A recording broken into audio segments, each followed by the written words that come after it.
Hello and welcome to Study English IELTS Preparation. I'm Margot Politis. Today we'll look at some aspects of grammar and spelling that often cause problems.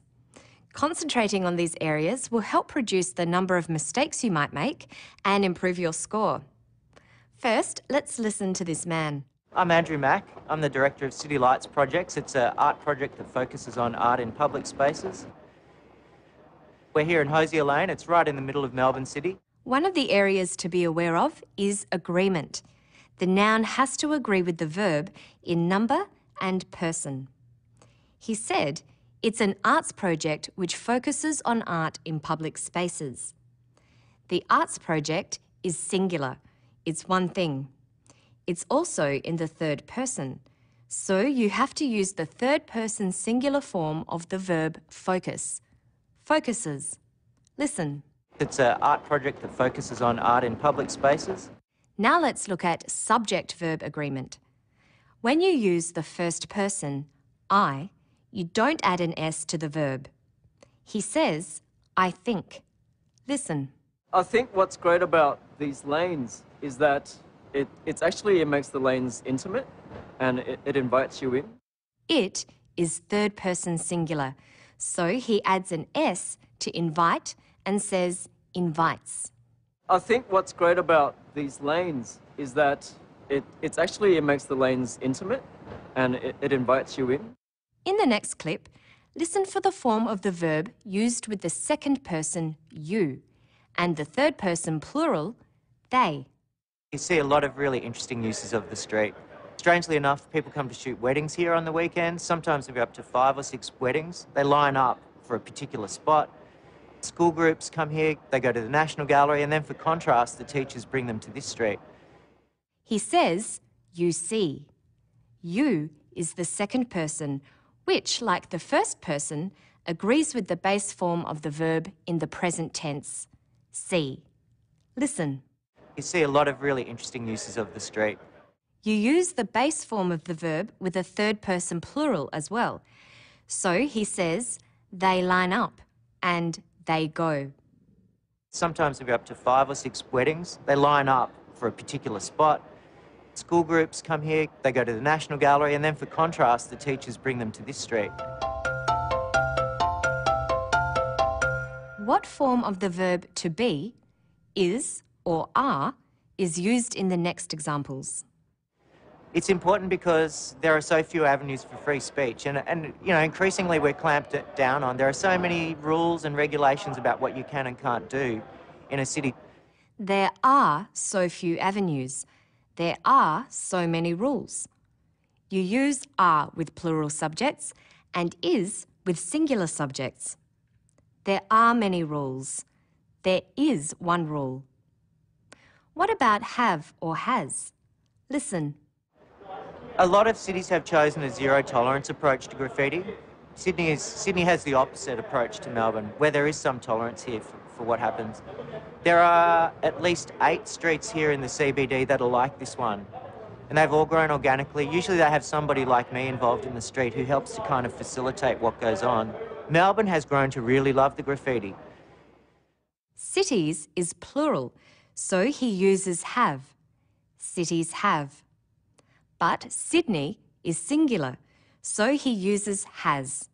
Sydney has. Listen again. A lot of cities have chosen a zero-tolerance approach to graffiti. Sydney has the opposite approach to Melbourne. Take a look at this sentence. After the graffiti, do you use have or has? And what about after businesses? Listen. The graffiti has grown with the light boxes, and then businesses have been attracted to this street and other streets. A subject such as the graffiti is treated as singular, even though it refers to more than one piece of work. So you say the graffiti has grown. And businesses is clearly a plural subject, so you use have. Businesses have been attracted. Another area that is useful to review is countable and uncountable nouns.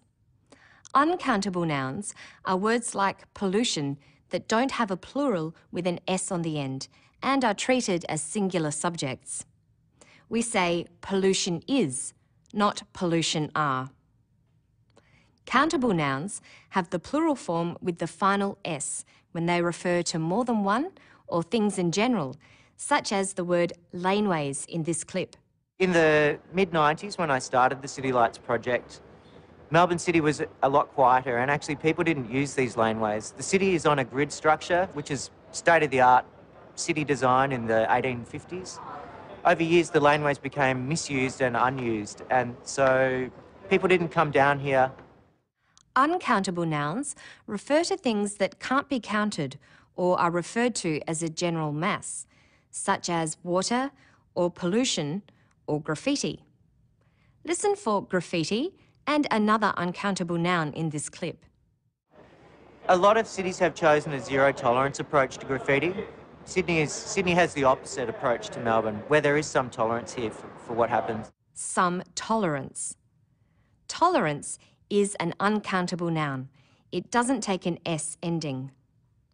It's a good idea to memorise the uncountable nouns that are frequently used in essays, such as education, equipment, experience, health, information, knowledge, pollution, technology, traffic, transport, and work. Practice using them in sentences. It's important to check your spelling in the IELTS test. There are some features of English spelling that can be troublesome. Many words have double consonants, such as pollution, and need to be memorised. Which words in the next clip have double consonants? We're here in Hosier Lane. It's right in the middle of Melbourne City. We devised this project to be in public so that we could reach a very wide audience. Inside a gallery, you might get 30 to 50 people a day, but in the street, and in this street in particular, thousands of people come down here every day. So it's primarily about reaching a big audience. Middle and gallery. Middle has 2 Ds and gallery has 2 Ls. Here are some other words with double consonants that are frequently used in IELTS, and you should be careful to spell correctly. Accommodation. Notice that there are 2 Cs and 2 Ms. Recommend. Only one double consonant this time, the M's in the middle. Opportunity. A double P at the start. Different. A double F. Support. Tennis. Success. A double C and a double S. And possibility. Another double S. Misspellings can also occur when a letter is silent in the word. You should learn how to spell doubt. Notice the silent B. Foreign, a G that you don't hear. Wednesday, don't forget the DNE and that it needs a capital letter. Autumn, a silent N on the end. Through, one of the awkward OUGH words. Business, people don't pronounce the I. Business. Sometimes misspellings occur because some letters in the word aren't clearly heard. Look out for the N in environment and government, and the CH in technology, ache, and technical. That's all for today. In the test, try to use your time efficiently and wisely. Leave 2 to 3 minutes to check your writing. Using these few minutes to correct some errors can make a difference to your score. Don't forget spelling, it counts too. See you next time.